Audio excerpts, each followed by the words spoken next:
Je vous ai déjà mentionné que les formulaires, c'est comme une boîte avec toutes les soumissions d'élèves dedans.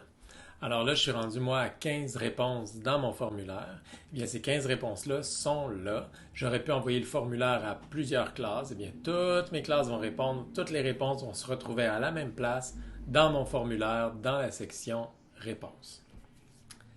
Ce qu'on peut faire avec ces réponses-là, c'est les consulter des trois manières que je vous ai déjà montrées, par le résumé, question par question ou de manière individuelle, une question, une réponse à la fois.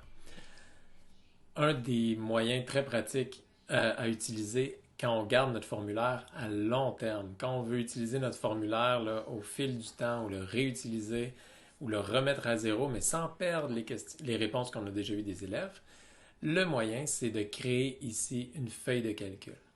Ce petit bouton-là, on le voit tout le temps quand on est dans la section réponse du formulaire. Donc, je suis en édition de mon formulaire, dans l'onglet réponse, je viens cliquer ici sur feuille de calcul.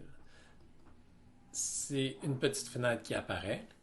On va créer automatiquement une feuille de calcul qui s'appelle de la même manière, qui porte le même nom que mon formulaire, mais avec entre parenthèses, ça va être créé réponse. C'est une feuille de calcul automatiquement nommée. On peut aussi envoyer ça à une feuille de calcul existante. Si vous êtes plus à l'aise avec les feuilles de calcul, si vous voulez que tous vos formulaires se retrouvent dans la même grosse feuille de calcul, par exemple, sur des feuilles différentes, eh bien, il n'y a rien qui nous empêche de sélectionner une feuille de calcul existante. Mais nous, pour les besoins de cette formation, on reste dans créer une feuille de calcul. Je viens la créer. Automatiquement, elle se crée dans mon Google Drive, mais je vais la voir, je vais rentrer dedans. Alors, j'ai toutes les soumissions, les 15 soumissions qui sont dans mon formulaire ici, les 15 réponses que j'ai, se retrouvent ici, automatiquement horodatées. Ce n'est pas une question que j'ai posée à mes élèves, ça, mais ça se fait automatiquement. Il y a toujours la date et l'heure exacte à laquelle le formulaire a été soumis. Et ensuite, la note, le nom et prénom. Et ensuite, ça commence toutes les questions que j'ai posées aux élèves. Chaque question est une colonne. Tout ça, c'est fait automatiquement et le lien se fait automatiquement.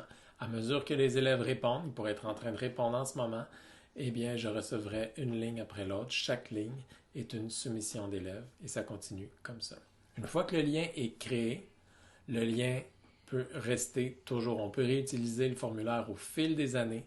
Cette feuille de calcul va se peupler de toutes ces soumissions d'élèves-là. Ça nous permet ensuite de venir effacer nos réponses dans le formulaire.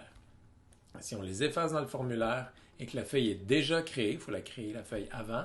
Si la feuille est déjà créée ici, les réponses vont rester là. Et ici, si on efface nos réponses dans le formulaire, comme là en ce moment j'ai 15 réponses, si je viens les effacer, eh bien, mon formulaire va se retrouver à zéro. Ça redevient comme si, c'est comme si je vidais ma boîte là, de formulaire où j'ai eu toutes les soumissions de mes élèves. C'est comme si je mettais ça dans le recyclage et je me retrouve avec une belle boîte neuve prête à recevoir des nouvelles soumissions. L'avantage, c'est qu'on a encore la feuille de calcul. Par exemple, moi j'utilisais cette feuille de calcul-là. J'étais en adaptation scolaire, je gardais mes élèves plusieurs années. Donc je pouvais utiliser cette feuille-là et voir mes élèves évoluer au fil des années si je voulais. Si je leur redonnais toujours le même formulaire année après année, je peux voir l'évolution de leurs notes. Tout était là-dedans. Autre chose, si on utilise le formulaire pour faire une dictée, par exemple, moi j'utilisais la dictée du jour, je faisais une phrase, donc c'était mon formulaire, je recevais les réponses de tous mes élèves, ces réponses-là étaient automatiquement versées dans la feuille de calcul, et ensuite, je remettais mon formulaire à zéro pour le réenvoyer aux élèves, puis pas que leurs réponses de la veille soient mélangées avec les réponses du jour. Donc, c'est une manière vraiment de conserver. Ça vaut la peine de créer le formulaire, même si on ne consulte pas, même si on n'y va jamais. C'est comme une sécurité. C'est une manière de garder nos notes en sécurité. Ça reste en info nuagique. Au fond, on a beau effacer par erreur la note d'un élève, par exemple, ou si on efface toutes les notes de tous nos élèves sans faire exprès, on pensait qu'on faisait quelque chose, finalement on a fait autre chose.